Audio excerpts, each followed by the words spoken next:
Assalamualaikum warahmatullahi wabarakatuh. Selamat pagi Sobat Trader semuanya dimanapun saat ini Anda berada. Jumpa lagi dengan Wijaya Trading pagi hari ini. Kita ketemu lagi di hari Selasa ya. Hari ini Selasa 22 Juli 2025. Seperti biasa kita teman-teman semuanya akan memetakan untuk satu hari ke depan di beberapa pair utama yang kita nanti akan awali dari XAU USD. Teman-teman semuanya kemarin sudah kita analisiskan untuk XAU dan yang lain. Kita nanti akan sedikit mereview bagaimana potensi yang sudah kita analisis kemarin. Kemudian hari ini juga kita akan memetakan kembali bagaimana potensi dan probabilitasnya. Selalu kita tekankan buat teman-teman semuanya bahwa trading tidak cukup kita hanya mempelajari dari sisi teknikal, ada sisi lain yang harus kita pelajari, yakni dari sisi fundamental ya. Ini sangat berpengaruh sekali, sangat bisa mempengaruhi pergerakan dari harga pasar mata uang, harga pasar saham, dan seterusnya. Dalam hal ini kalau kita membahas banyak di XAU atau di gold, tentu kita akan juga nanti melihat bagaimana pengaruh terhadap fundamental. Sebelum kita menganalisis secara teknikal dan kita mereview satu hari kemarin, eh, alangkah lebih baiknya kita pagi hari ini akan sedikit juga membahas terkait dengan bagaimana sisi fundamental dulu ya. Kalau kita nanti sudah bisa sedikit banyak dapat bocoran dari si fundamental, maka teknikal nanti bisa disandingkan sebagai bagian yang tidak terpisahkan untuk menganalisis pergerakan market hari ini. Yang pertama dari sisi suku bunga dan imbal hasilnya di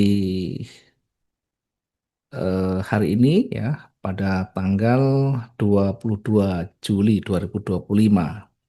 Dari suku bunga imbal hasil yang ada, kemudian nanti kita akan juga lihat bagaimana kekuatan dolar dari indeksnya. Pertama saya awali dari suku bunga dan imbal hasil dulu ya.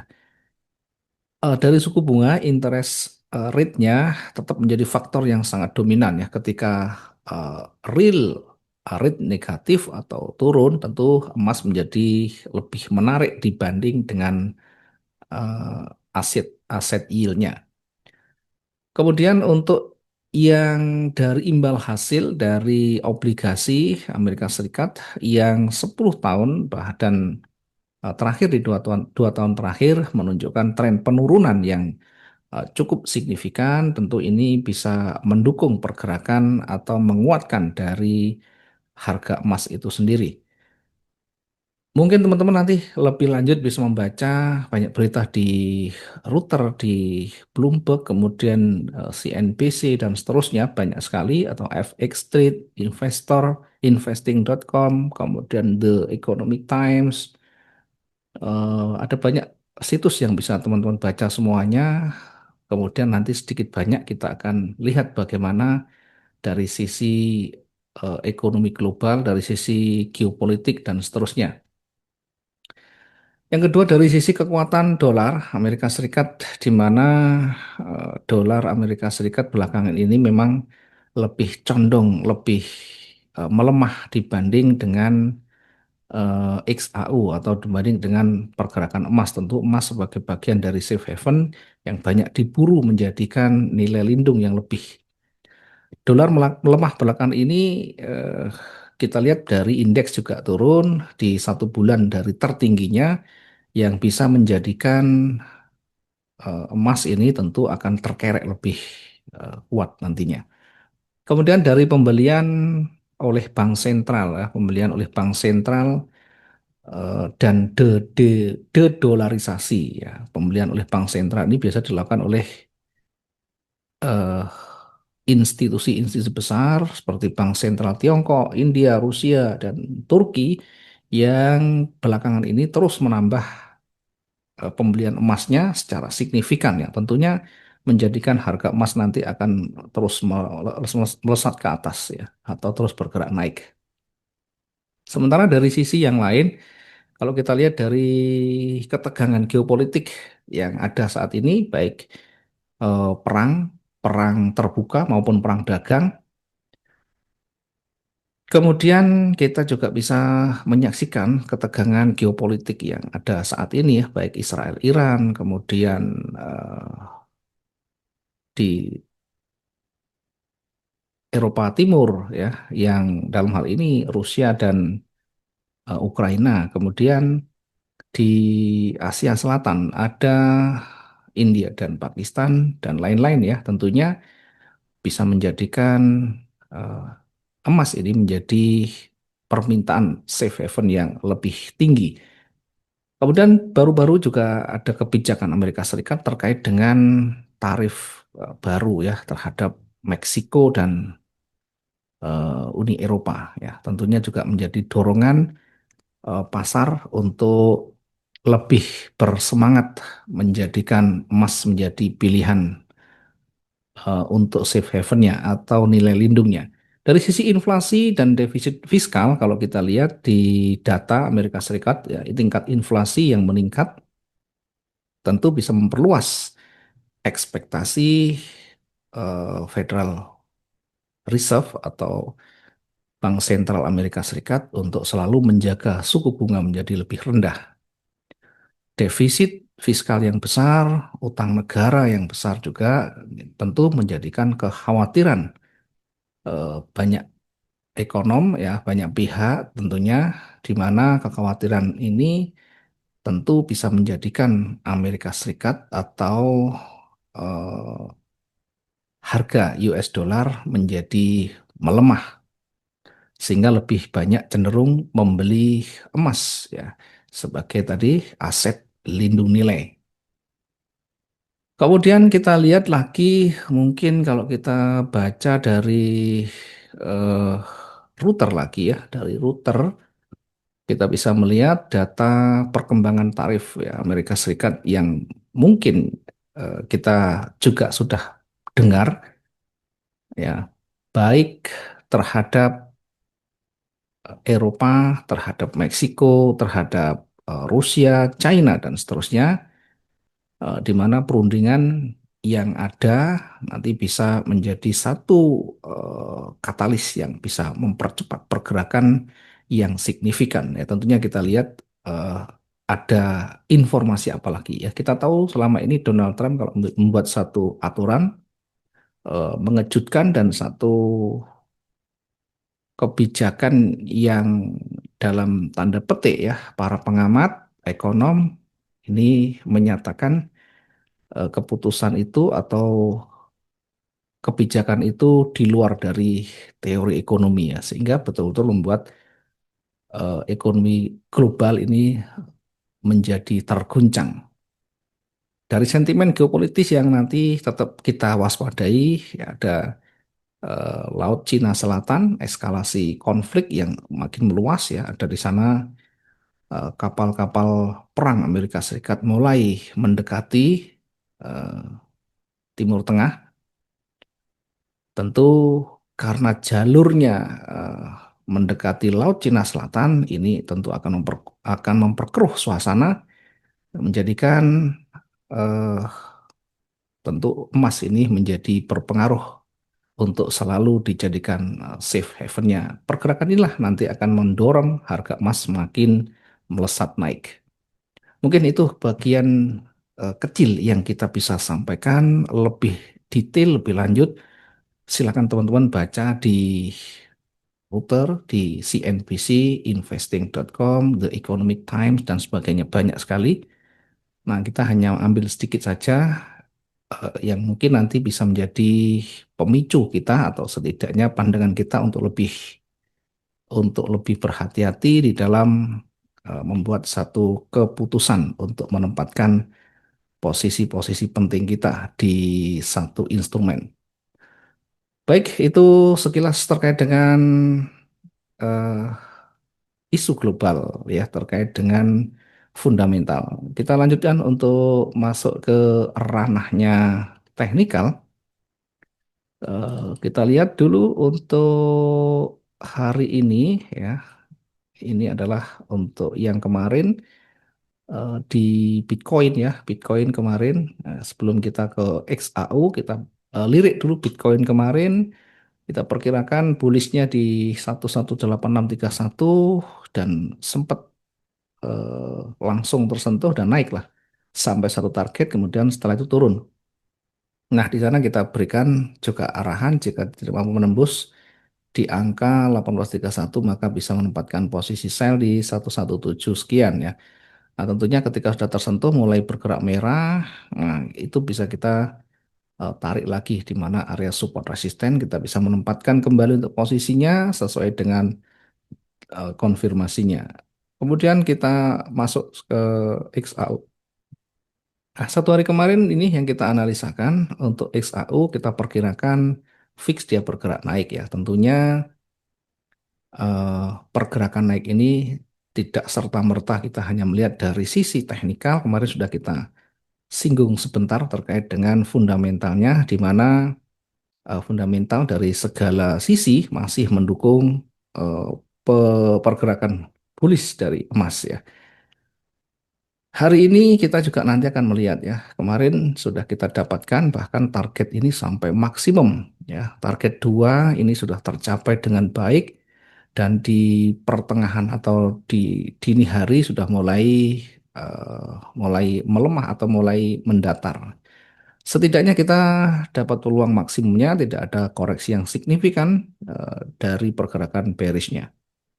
Kemudian kita kembali akan lanjutkan, kita sambungkan, kita eh, koneksikan antara fundamental dan teknikalnya. Tadi fundamental sudah kita sampaikan masih berpeluang bergerak naik. Namun demikian dari sisi teknikal, kalau kita amati sampai di titiknya di kemarin tertinggi di 340 sekian, 3401 hari ini sempat naik di tertingginya di 3402 ya. Hari ini sempat naik di tertingginya 3402.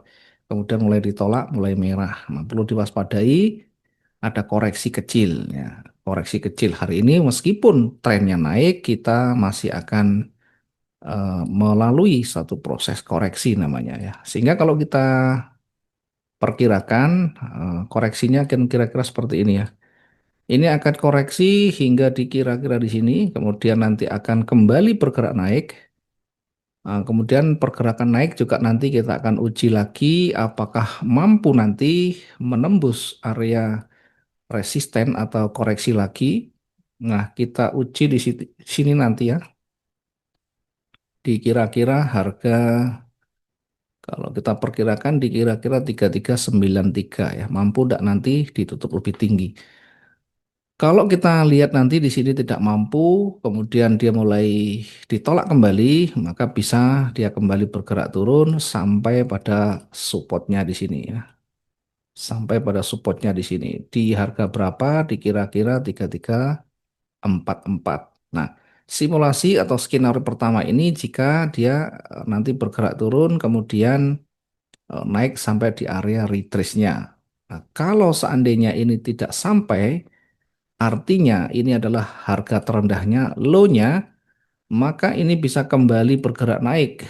Dari sini kembali bergerak naik, kemudian simulasinya, nah kita akan lihat sisi sebelah kiri.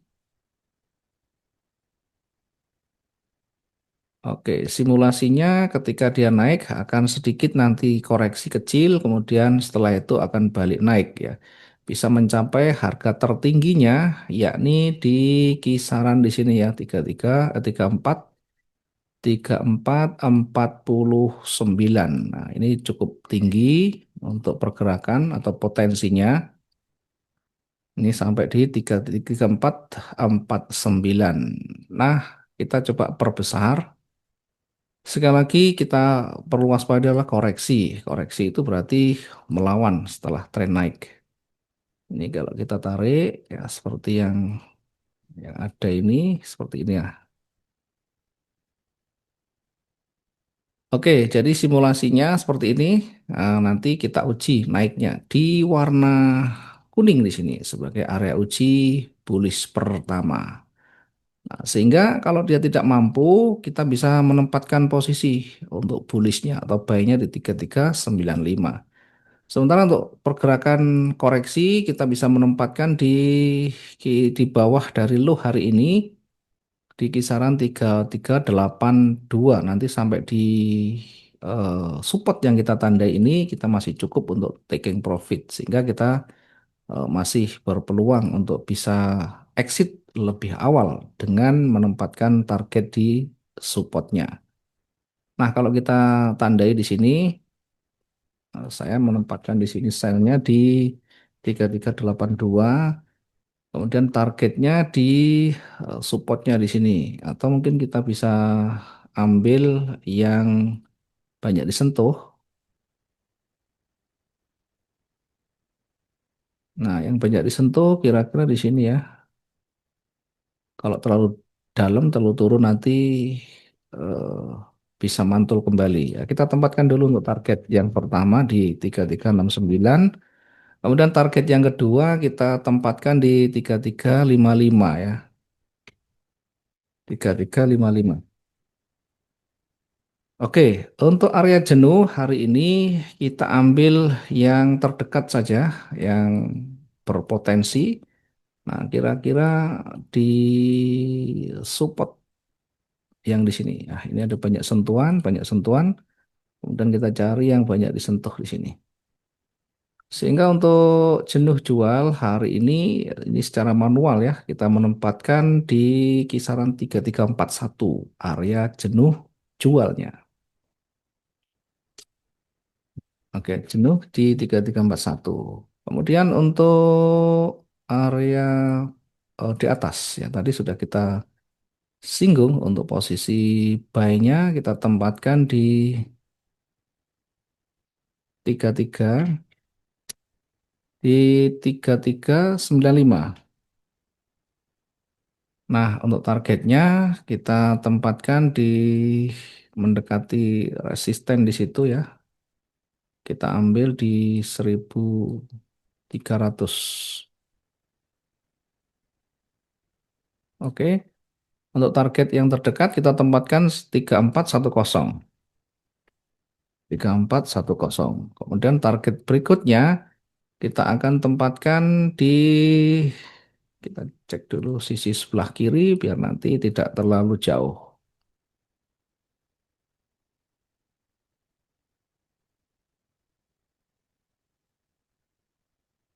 Oke, ini masih masuk. Jadi kita ambil perhitungan di target yang kedua, ini kita tempatkan 3426.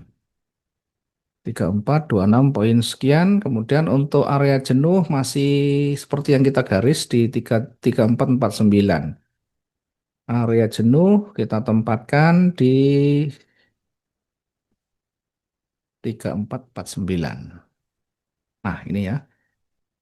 Sekali lagi simulasi ini silakan disesuaikan. Saya hanya membuat satu skenario pertama tadi ya. Jika nanti dia bergerak turun, kita perkirakan masih akan terkoreksi ya sampai di area supportnya ya. Yang pertama di 3369 sebagai area uji nanti untuk ketika dia bergerak turun, nah kita boleh tandai di sini.